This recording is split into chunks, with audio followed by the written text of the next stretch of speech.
Hi friends, welcome to CNR English Academy. இன்னைக்கு வீடியோல PGTRB for all majors schedule module பத்தின informations பார்க்குறோம். அதுக்கு முன்னாடி நீங்க ஒரு PGTRB ஆஸ்பிரண்டா இருந்தீங்க அப்படின்னா போயம் ரிலேட்டடான இன்ஃபர்மேஷன்ஸ், அதாவது ஒரு போயம்க்கு எந்தெந்த இன்ஃபர்மேஷன்ஸை கவர் பண்ணணும், எப்படி படிக்கணும் அப்படின்ற ஃபுல் டீட்டெயில்டு வீடியோ கொடுத்துருக்கோம். பார்க்காதவங்க டிஸ்கிரிப்ஷன்ல லிங்க் இருக்கும், பார்த்து யூஸ் பண்ணிக்கலாம். Okay, coming to the part of schedule. நம்ம இப்போ பேசிக்காக இருக்கக்கூடிய இன்ஃபர்மேஷன்ஸ் பிஜிடிஆர்பி எக்ஸாம்ஸ்க்கு ரிலேட்டடாக பார்த்துட்டு வரோம். ஆல்ரெடி ஒரு யூனிட்டை எப்படி படிக்கணும், எவ்வளோ நாள்லலாம் படிக்கலாம் அப்படின்ற இன்ஃபர்மேஷன்ஸு ஷேர் பண்ணியிருந்தோம்.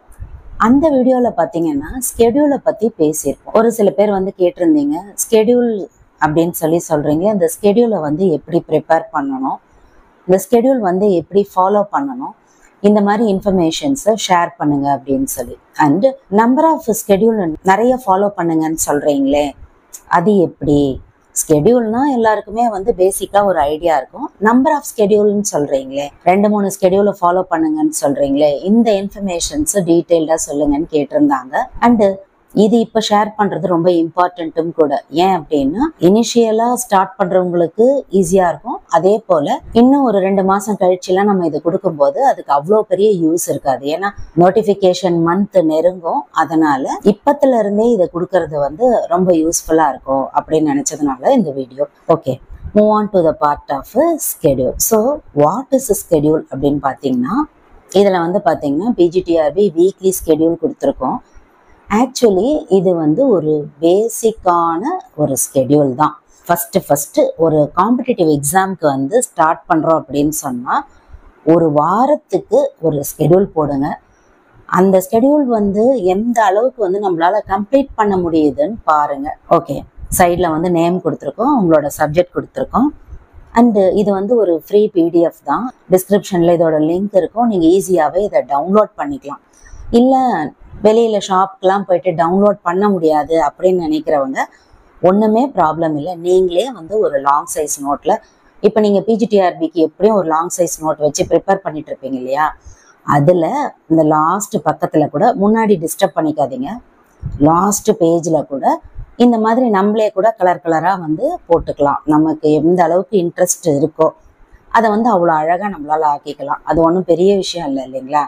இதை நீங்கள் பண்ணிக்கலாம். ஸோ ஃபஸ்ட்டு பார்த்தீங்கன்னா date, day and time in hours, unit, topic, அந்த ஸ்டடிடு ஹவர்ஸு, அப்படி இல்லைன்னு சொன்னால் ஸ்டடிடு டாபிக்ஸு, ஒரு பார் போட்டு டாபிக்ஸ் எழுதிக்கோங்க. லாஸ்ட்டு பார்த்தீங்கன்னா ரிமைனிங் கண்டென்ட்டு. நீங்கள் எந்த யூனிட்டில் எந்த டாப்பிக்கை படித்தீங்களோ அதில் பேலன்ஸ் இருக்கக்கூடிய ரிமைனிங் கண்டென்ட்டு ஷார்ட்டாக எழுதிக்கோங்க. ஏன் இந்த மாதிரி நம்ம பிளாங்காக கொடுத்துருக்கோம் அப்படின்னு பார்த்தீங்கன்னா, ஒரு சப்ஜெக்டுக்கு ஒரு யூனிட் கவர் ஆகும், இன்ஃபர்மேஷன்ஸு டிஃபர் ஆகும். அதே மாதிரி ஒரு இண்டிவிஜுவலுக்குமே பார்த்தீங்கன்னா டைமிங்ஸு டிஃபர் ஆகும். ஒருத்தரால் காலையில் 4 மணிக்கு படிக்க முடியும், 3 மணிக்கு கூட படிக்கிற ஆஸ்பிரண்ட் இருக்காங்க. அதே போல் இல்லை எனக்கு இந்த மாதிரி காலையில் படிக்க முடியாது, நான் டே டைமில் நல்லாவே படிக்க முடியும், கான்சென்ட்ரேட் பண்ண முடியும் அப்படின்னும் ஆஸ்பிரண்ட்ஸ் இருக்காங்க. ஸோ அவங்களுக்கு எந்த அளவுக்கு இன்ட்ரெஸ்ட் இருக்கோ அந்த வகையில் தான் இந்த டேப்லர் காலம் நம்ம கொடுத்துருக்கோம். ஸோ நீங்கள் முதல் ஒரு 2 நாளுக்கு செக் பண்ணுங்கள். ஃபஸ்ட்டு ஸ்டார்ட் பண்ணுறீங்கன்னா ஹவர்ஸை கம்மியாக போடுங்க. அதாவது ஃபஸ்ட்டு ஒரு 1 hour போதும். 1 hour உட்கார முடியுதான்னு பாருங்கள். அதுலேயே மிடில் ஒரு 30 மினிட்ஸ்க்கு ஒரு பிரேக் எடுங்க, சரிங்களா? அப்போது 30 மினிட்ஸ்க்கு ஒரு முறை பிரேக் எடுக்கிறோம்னா அந்த பிரேக் ஒரு 5 நிமிஷம் இருக்கணும். இப்போ 6லேருந்து 7 மணி வரைக்கும் நீங்கள் டைம் செட் பண்ணுறீங்க அப்படின்னா ஒரு 6:30 மணிலேருந்து 6:40 வரைக்கும் மெதுவாக ஒரு வாக் பண்ணுறது, ஒரு நல்ல ஃபுல் ப்ரீத் எடுத்து விடுறது, அந்த அரை மணி நேரம் என்ன படித்தோம் அப்படின்ற மெயின் டாப்பிக்கை மட்டும் நமக்குள்ளவே நினைவு கூர்ந்து பார்க்குறது. ஃபார் எக்ஸாம்பிள், அது என்ன டாப்பிக்கோ, ஃபுல்லாக கண்டென்ட்டு சொல்லலை, அது என்ன மெயின் பாயிண்ட்ஸ் இருக்குல்ல, ஓ இப்போது இந்த யூனிட்டில் இந்த பாடம் நம்ம படிச்சிருக்கோம், இந்த பாடத்தில் இவரை பற்றி படிச்சிருக்கோம், இல்லை இந்த அப்ளிகேஷனை பற்றி படிச்சிருக்கோம், இல்லை இந்த கவிஞரை பற்றி படிச்சிருக்கோம். அந்த மாதிரி அப்படியே வந்து ரீகால் பண்ணுறது. அதுக்குள்ளே 5 நிமிஷம்ன்றது 7 நிமிஷம் 10 நிமிஷம் ஆகிடும். உடனே போயிட்டு நம்ம என்ன பண்ணணும், 6:40க்கு உட்காந்து 7 மணி வரைக்கும் படிக்கணும். அந்த மாதிரி.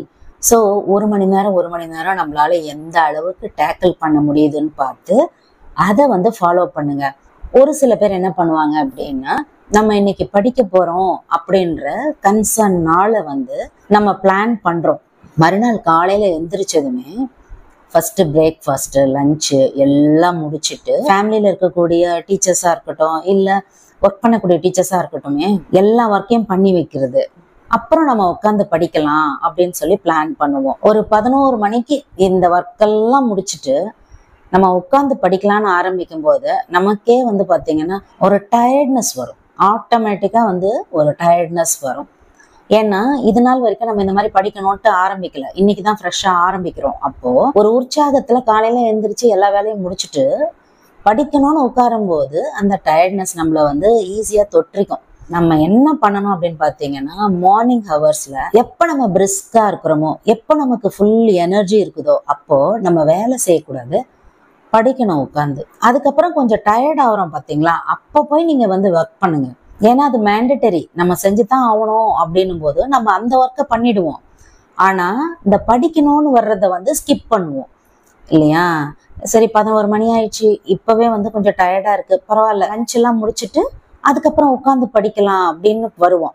அப்போ என்ன ஆகும்னா, அந்த நேப் டைம் ஒரு 10 நிமிஷம் படுத்துக்கலாம், கொஞ்சம் ரெஸ்ட் எடுக்கலாம், அப்புறம் படிக்கலாம். அப்படியே மைண்டு நம்மளை ஏமாற்றி அதை அப்படியே ஈவினிங் வரைக்கும் கொண்டு போய் அந்த ஈவினிங் உட்காந்து படிக்க முடியும்னு நீங்கள் நினைக்கிறீங்களா?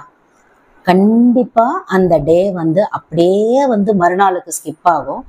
இதே மாதிரி 2 நாள் ஆச்சு அப்படின்னு சொன்னால் நம்ம போட்ட ஸ்கெடியூல் நம்ம கண்ணு முன்னாடியே காணாமல் போயிடும். ஸோ நீங்கள் என்ன பண்ணுங்க, எனர்ஜி இருக்கும்போதே படிங்க. இந்த எனர்ஜி அப்படின்ற வார்த்தையை சொல்லும்போது நீங்கள் எல்லாருமே பார்த்துருக்கலாம். இப்போ டெய்லிஸில் டிவிலெலாம் கூட வந்து டெலிகாஸ்ட் பண்ணாங்க. ஒரு 70 வயது மதிக்கத்தக்க ஒரு பெண்மணி, அவங்க பார்த்தீங்கன்னா 12th வந்து இப்போது ப்ரைவேட்டாக எக்ஸாம் எழுதி 346 350க்குள்ளே வந்து மார்க்ஸ் வந்து எடுத்திருக்காங்க. இவந்தோ பார்த்தீங்கன்னா அவங்க ஸ்பௌஸை வந்து ரீசெண்டாக அவங்க இழந்திருக்காங்க. வந்து படிக்கணும்னு இன்ட்ரெஸ்ட் இருக்குது, அதனால தான் வந்து என்னால் இந்த அச்சீவ்மெண்ட்டை பண்ண முடியுது அப்படின்னு சொல்லி அவங்க சொல்லியிருக்காங்க. இந்த நியூஸ்லாம் நம்ம கண்ணில் படும்போது அசாதாரணமான ஒரு நம்பிக்கை நமக்குள்ளே வரத்தான் செய்யுது. அவங்களுக்கு பாருங்க, 70 இயர்ஸ் லேடின்னும் போது எவ்வளோ ப்ராப்ளத்தை அவங்க வந்து ஓவர் கம் பண்ணி வந்திருக்கணும் இல்லைங்களா. அவங்களுக்கு ஃபேமிலி இருக்குது, ஹெல்த் ப்ராப்ளம்ஸ் இருக்கும். 70 இயர்ஸ் அப்படின்னு சொல்லும்போது யாரும் சொல்ல வேண்டாம் எந்த அளவுக்கு ப்ராப்ளத்தை அவங்க வந்து கிராஸ் பண்ணி வந்திருப்பாங்க. ஸோ தட் அவங்களால ஈஸியாக பண்ண முடியுது அப்படின்னு சொன்னால் நம்மளால அதை விட அதிகமான மார்க் எடுக்க முடியும், இந்த ப்ரிப்பரேஷனை பண்ண முடியும் அப்படின்றது தானே அதுக்கு அர்த்தம். நம்மளால முடியாத ஒரு வேலையை யாரோ எங்கேயோ செஞ்சுக்கிட்டே இருக்காங்க. இதை நான் வந்து இனிஷியல் வீடியோஸ்ல இருந்து இந்த வேர்ட்ஸை வந்து சொல்லுவேன். ஸோ நமக்கு எப்பெல்லாம் வந்து ஒரு டயர்ட்னஸ் வருதோ அப்போ நீங்கள் வந்து நினச்சிக்கோங்க, இப்போ நம்மளால முடியாத ஒரு வேலையை யாரோ எங்கேயோ செஞ்சுக்கிட்டே இருக்காங்க. ஆட்டோமேட்டிக்காக நமக்குள்ள வந்து ஒரு எந்தூசியாசம் வரும். கண்டிப்பாக வந்து நம்மளால படிக்க முடியும். அதையே தான் நம்ம வந்து ஒரு சின்ன மோட்டிவேஷன் மாதிரி இங்கே கோட் பண்ணியிருக்கோம். அதாவது, மீதம் எவ்வளவு உள்ளது என்பது தெரியாமலேயே நாம் செலவு செய்வது காலம் மட்டும்தான். இப்பொழுதே தொடங்குங்கள், வெற்றி நிச்சயம். அதனால் இந்த வீடியோவை இந்த ஸ்கெடியூலை நீங்கள் எப்போ வேணால் பார்க்கலாம். ஒரு 2 நாள் கழிச்சோ ஒரு வாரம் கழிச்சோ எப்போ வேணாலும் நீங்கள் பார்க்கக்கூடிய சூழ்நிலை வரலாம். அப்போவே அந்த மினிட்டே நீங்கள் வந்து இதை ஆரம்பிங்க. கண்டிப்பாக நம்மளால முடியும். அந்த மாதிரி சின்னதாக ஒரு விஷயத்தை ஆரம்பித்தவங்க தான் மிகப்பெரிய லெவலுக்கு போயிட்டு அவங்க நிரூபித்து காட்டியிருக்காங்க. ஸோ ஃப்ரெஷராக இருக்கக்கூடிய டீச்சர்ஸாக இருக்கட்டும், ஆல்ரெடி எக்ஸ்பீரியன்ஸ்டான டீச்சர்ஸாக இருக்கட்டும், ஸ்கெடியூலை பற்றி நீங்கள் கேட்டதுக்கான இன்ஃபர்மேஷன்ஸ் ஃபுல்லாகவுமே நம்ம ரிவீல் பண்ணியிருக்கோம்னு நினைக்கிறேன். அண்டு நம்பர் ஆஃப் ஸ்கெடியூல்ஸ் அப்படின்னு சொல்லும்போது இது உங்களோட செல்ஃப் ஸ்கெடியூலாக இருக்கட்டும், ஃபஸ்ட்டு வீக் வைஸ் ஸ்கெடியூலாக இருக்கட்டும், அதே மாதிரி நீங்கள் ஏதாவது ஒரு அகாடமியில் சேர்ந்து படிக்கும்போது கூட அவங்க உங்களுக்கு ஒரு ஸ்கெடியூல் வந்து டைரக்ட் பண்ணுவாங்க. இப்போ நம்மளுமே வந்து பார்த்தீங்கன்னா இந்த மாதிரி கொஞ்சம் கொஞ்சமாக படிக்க வச்சு டெஸ்ட் எழுதுறதுக்காகத்தான் வித் மெட்டீரியல் அப்படின்னு சொல்லி ஒரு டைப் கொடுத்துருக்கோம். அதாவது வாரம் வந்து ஒரு 5லேருந்து 6 டாபிக் அவ்வளோதான் இருக்கும் உங்களுக்கு ஸ்கெடியூல். அதை நீங்கள் படிக்கிறதுக்கு மெட்டீரியல்ஸ் அனுப்பிச்சிடுவோம். அந்த வாரம் அந்த டெஸ்ட் இருக்கும். 150 கேள்விகளை உடையதாக இருக்கும் அந்த சண்டே அந்த டெஸ்ட்டு. ஸோ தட் ஒரு மெட்டீரியல் ரொம்ப கம்மியாக படிக்க வச்சு ஃபுல் சிலபஸ் படிக்க வைக்கணும் அப்படின்ற கான்செப்டுக்காகவே வித் மெட்டீரியல் டெஸ்ட் பேட்ச் நம்ம கொடுத்துட்ருக்கோம். அதுதான் நம்பர் ஆஃப் ஸ்கெடியூல்ஸ்ன்னு அப்படின்னு நான் சொன்னது. உங்களுக்கு ஒரு ஸ்கெடியூல் இருக்கணும், இந்த மாதிரி அகாடமிக் ஸ்கெடியூல்ஸ் இருக்கணும். அதை நீங்கள் ஃபாலோ பண்ணிக்கிட்டே வரும்போது ரிவிஷன்ஸ் உங்களுக்கு எளிதாக ஆகிடும். இதில் ஒரு முறை படிப்பீங்களா, நீங்கள் ஒரு ஸ்கெடியூலை ஃபாலோ பண்ணுவீங்களா, ரெண்டுத்துலேயும் ரிவிஷன் தனித்தனியாக வருமா? அப்படி வரும்போது number of times number of topics அதிகப்படியாக நீங்கள் படிக்கும்போது நீங்களே நினச்சா கூட உங்களோட மார்க்ஸு ஜென்ரல் டர்ன் வர்றதில் தடுக்கவே முடியாது. அஃப்கோர்ஸ் நம்ம யாரும் நம்ம மார்க்கை தடுக்க போகிறதில்ல. நான் மெயின் பண்ணுறது அந்த அளவுக்கு எஃபெக்டிவாக அந்த ப்ரிப்பரேஷன் மெத்தட் இருக்கும் அப்படின்றதுக்காக. ஓகே, இதில் உங்களுக்கு வேறு ஏதாவது டவுட்ஸ் இருந்தாலும் வழக்கம் போல் உங்களோட கமெண்ட் செக்ஷனில் சொல்லுங்கள். Up to this I conclude. இதே மாதிரி ஒரு நல்ல வீடியோவில் உங்களை நான் மீட் பண்ணுறேன். Thank you friends. தேங்க்ஸ் ஃபார் வாட்சிங்.